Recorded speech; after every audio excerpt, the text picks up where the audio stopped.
Hello everyone. सो आज हम लोग बात करेंगे स्ट्रैटेजी पे बोर्ड के एग्ज़ाम के लिए जो कि 27 फरवरी से स्टार्ट होने वाले हैं। इस यूट्यूब चैनल से पीडिया पे पहले 2 वीडियो आप देखे होंगे जिसमें एक ट्रिग्नोमेट्री का इंट्रोडक्टरी पार्ट है और एक फ्रेंच रेवोल्यूशन का इंट्रोडक्टरी पार्ट। तो वो हमने ऐसे ही रिकॉर्ड किया था और वो उस पर अपलोड किया। फर्दर अब से इस चैनल पे डिफरेंट जो टॉपिक होंगे, डिफरेंट सब्जेक्ट होंगे, उसके वीडियो कंटिन्यूसली आपको देखने को मिलेंगे। आज पहला दिन है मेरा स्टार्ट का वीडियो स्टार्टअप का। तो इस पे आज हम स्टार्ट करेंगे एक स्ट्रैटेजी के साथ। मैं खुद के लिए भी स्ट्रैटेजी बनाता हूँ, तो आपके इस बोर्ड प्रिपरेशन एग्जामिनेशन के लिए आपका भी एक स्ट्रैटेजी मैं प्लान करके अभी आपको बताऊँगा। And then after I will be having one revision class regularly at 7 PM evening में। ओके, सो अभी बातें करते हैं स्ट्रैटेजी पे। ये मेरा पहला वीडियो है तो थोड़ा सा जो हेजिटेशन है वो सामने आ रही है, धीरे धीरे ठीक हो जाएगी। और इस पे भी मैं बताऊंगा कि कैसे आपका एफर्ट रिजल्ट देता है। मैथमेटिकली मैं कैलकुलेट करके आपको भी बताऊंगा। बातें करते हैं पहले स्ट्रेटजी प्लानिंग पे। 27 फरवरी से आपका बोर्ड का प्रिपरेशन एग्ज़ाम स्टार्ट होने वाला है। 27 फेब जो कि मंडे पड़ता है, इंग्लिश का एग्ज़ाम है। तो 27 फेब से इंग्लिश एग्ज़ाम है, तो आपका 25 फेब तक सारा का सारा जो रिवीजन है वो सारे सब्जेक्ट के कंप्लीट हो जाने चाहिए। और उसके बाद 25, 26 आपको इंग्लिश पे फोकस करनी चाहिए, जो इसका एग्ज़ाम 27 को है। तो 25 फेब तक सारा कंप्लीट आपके होने चाहिए। और 25 फेब में 25 दिन में आज 2 फेब हो गया है, तो बचे हमारे पास 23 दिन, 23 डेज। ओके, 23 डेज हमारे पास बचे हैं एक्स्ट्रा। और आज को अगर काउंट करें तो हमारे पास 24 डेज होंगे। अब डिफरेंट सब्जेक्ट्स के जो नंबर ऑफ चैप्टर्स हैं उसकी बात करें तो लगभग 16, 18, 20, 22 चैप्टर्स पूरे सिलेबस में आपके होते हैं। ओके, सबसे ज़्यादा जो चैप्टर्स हैं वो एसएसटी में है, 22 चैप्टर्स। बाकी सब्जेक्ट्स में कुछ कम है। तो ऑन एन एवरेज लें तो 20 से 21, 22 चैप्टर्स हैं। ओके, तो इसमें से 22 चैप्टर्स डिफरेंट सब्जेक्ट्स के हैं जो कि आपको पढ़ने हैं। तो हर दिन हर सब्जेक्ट का एक एक चैप्टर आपको रिवाइज करनी है, तब जा कर के बेटर रिजल्ट बहुत सही तरीके से आपको मिलेगी। ओके, अब इसमें से एक दिन जो बच गया, 1 दिन 2 दिन, वो आप 1 दिन का यूटिलाइजेशन अपने सेलिब्रेशन में एंजॉयमेंट के लिए कर सकते हैं।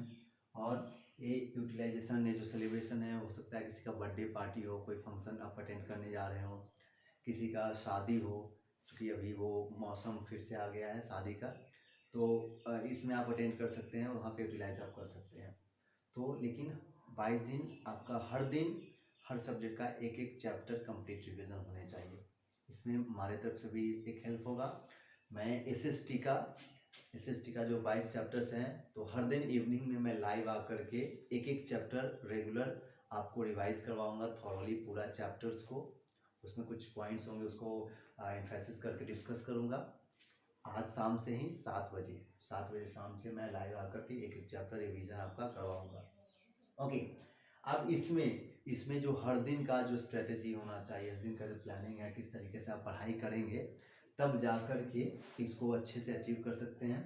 तो बात अगर करें तो हमारे पास या हर किसी के पास टोटल जो एक दिन में समय होता है वो 24 आवर्स का होता है। किसी भी आदमी के पास 25 घंटा नहीं है, किसी भी आदमी के पास 23 घंटा नहीं है। हाँ, कोई अगर इस दुनिया से चला जाता है वो बातें अलग हैं, लेकिन अगर पूरा दिन कोई है इस पृथ्वी पे तो उसके पास 24 आवर्स हैं, 24 घंटे हैं। अब इसी को किस तरीके से हम यूटिलाइज कर सकते हैं सक्सेस पाने के लिए, तो 24 घंटे में इसको 3 पार्ट्स में डिवाइड करते हैं, 8 आवर्स, 8 आवर्स, 8 आवर्स। ओके, तो 8 घंटा लगभग सारे लोग को कहीं ना कहीं स्लीपिंग के लिए स्पेंड लोग करते हैं। और 7 से 8 घंटे का नींद भी चाहिए हर लोगों को, तो इसमें हम लोग कॉम्प्रोमाइज़ नहीं कर सकते हैं।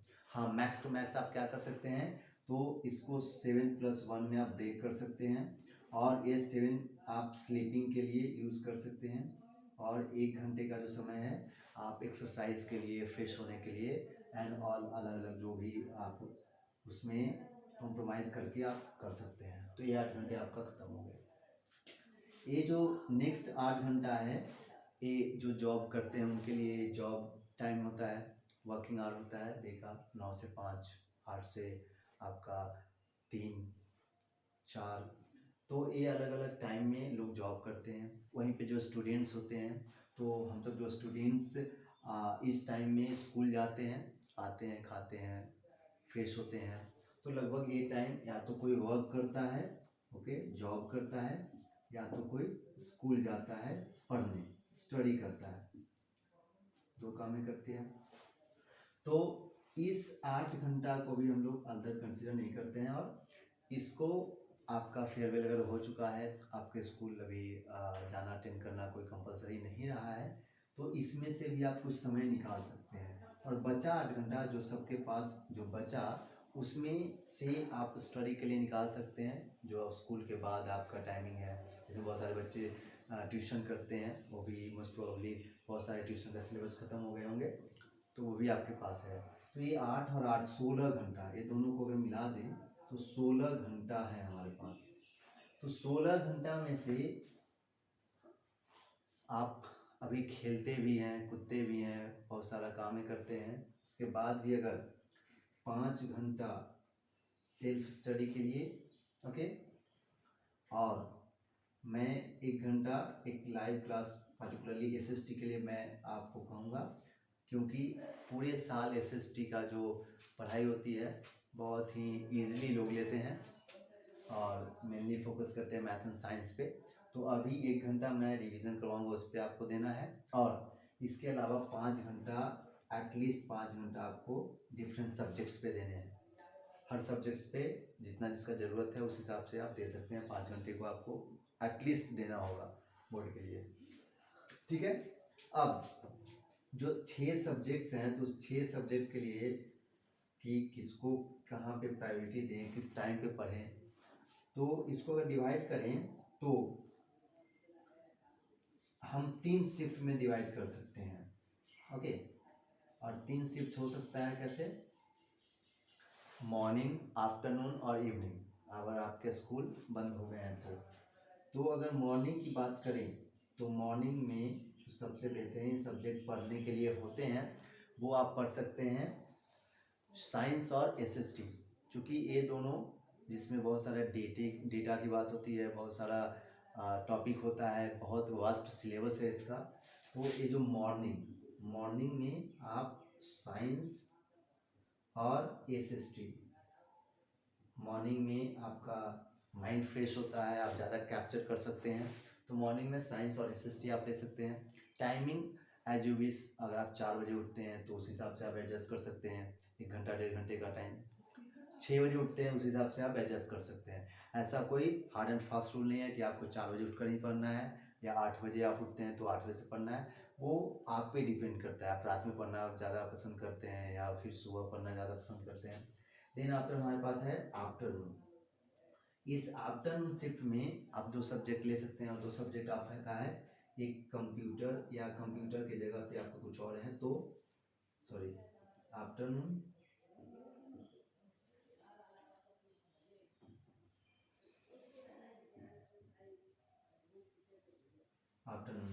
आफ्टरनून में आप कंप्यूटर ले सकते हैं, फिर कंप्यूटर के साथ आप इंग्लिश ले सकते हैं, ठीक है। 2 सब्जेक्ट आपका आफ्टरनून में हो गया। और उसके बाद जो इवनिंग का शिफ्ट है, इस इवनिंग शिफ्ट में आपके पास जो टाइम होंगे उसमें, उस इवनिंग शिफ्ट में आप मैथ सोल्व कर सकते हैं, ओके। एंड 7 बजे से आपका लाइव क्लास होगा एसएसटी, ओके। एंड उसके बाद सोने से पहले आप हिंदी में सोने से पहले आपका जो है हिंदी में कहानी का कविता जो भी है वो आप पढ़ सकते हैं, या फिर इसको आप खुद से अपने टाइम से एडजस्ट कर सकते हैं। ये है कुल स्ट्रेटजी।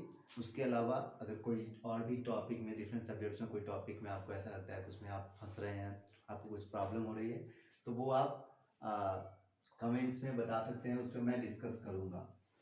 अब देखिए, अब बातें हैं कि हमारे पास साल के 365 दिन आपके पास होते हैं उस बोर्ड का प्रिपरेशन करने के लिए। एट द एंड मैंने स्ट्रेटजी बनाया है 1 महीने के लिए। सो क्या होता है, अगर हर दिन अभी से भी अगर आपका एफर्ट बढ़ता है तो कितना ज़्यादा इसका फ़ायदा हो सकता है। तो इसको मैथमेटिकली हम लोग समझते हैं। अगर ये तो हमारे पास 22 दिन 24 दिन के लिए स्ट्रेटजी है। अगर 1 साल की बात करें और आप अगर हर दिन सेम काम, सेम एफर्ट लगा रहे हैं, 1 घंटे का पढ़ाई कर रहे हैं और 1 घंटे की पढ़ाई कर रहे हैं हर दिन, तो रिजल्ट जो होगा उसमें बहुत ज़्यादा डिफरेंस नहीं होगा। फॉर एग्जाम्पल, अगर एक का जो पावर होता है 365, एक साल का टाइमिंग ले रहा हूँ, तो 1 का पावर 365 अगर मल्टीप्लाई करते हैं हम लोग, तो इसका वैल्यू हमेशा 1 ही आएगा, कोई इंक्रीमेंट नहीं होगा। मतलब कि आपने जितना एफर्ट डाला तो उस एफर्ट का बहुत ज़्यादा अंतर नहीं पड़ा है, सेम रिजल्ट मिलेगा, कोई डिफरेंस नहीं है। लेकिन if suppose you enhance your effort by just 1%, 1% ही आपने इंक्रीज किया, तो 1% इंक्रीज करने से आपका जो रिजल्ट है डेट विल बी 37 टाइम्स। इसको अब कैलकुलेट अगर आप करेंगे तो 1.01 का पावर 365 तो वो 37 आता है, ठीक है। और ये इंक्रीमेंट कितना हुआ, यहाँ पे जस्ट 1% इंक्रीमेंट हो रहा है, 1% इंक्रीज कर रहा है एफर्ट में, ठीक है। 1% इंक्रीज कर रहा है एफर्ट में, that is resulting into 37 times of previous. ये इससे कितना ज़्यादा है, 37 टाइम्स ज़्यादा है, 37 टाइम्स ज़्यादा है। तो just 1% increment in your effort results into 37 times more result. Okay, in the same way if suppose अभी आपने आज जो एफर्ट लगा उससे कुछ 1% आप कल कम लगा रहे हैं और ये कंटिन्यूसली आपका होते जा रहा है। ओके, तो अगर आप 1% इंक्रीमेंट, 1% आप अपने एफर्ट को डिक्रीज करते हैं, यानी कि 0.99 ओके का पावर 365, और इसका जो वैल्यू आएगा वो आपका 0.025 के आसपास आता है। ओके, 0.025। अब यहाँ पे देखें तो यहाँ पे जस्ट 1% का डिक्रीज हुआ है in your effort and that is resulting into 0.025। और ए इससे कितना टाइम्स कम है, ए इससे हमारे पास लगभग 1400 गुना कम है। इसको अगर 1400 से गुना करेंगे तब जाकर के आपका एफर्ट 37 आएगा। ओके, समझ में आया। तो ये मैथमेटिकली प्रूवन है कि आपका little effort will enhance your result, and same strategy I will be also following, and next time जो भी हम टॉपिक लाएंगे उस पर ज़्यादा अच्छा से एफर्ट करके, ज़्यादा बेटर कंटेंट, ज़्यादा बेटर तरीके से अंडरस्टैंडिंग हो, आपका एक्सप्रेशन हो, तो हम लाएंगे। Okay, alright. सो हम लोग मिलेंगे 7 बजे शाम को with revision of the chapter SST resources and development. 7 बजे लाइव आएंगे सब लोग और हम लोग डिस्कस करेंगे, रिवीजन करेंगे SST का ज्योग्राफी का first chapter. Alright, thank you everyone.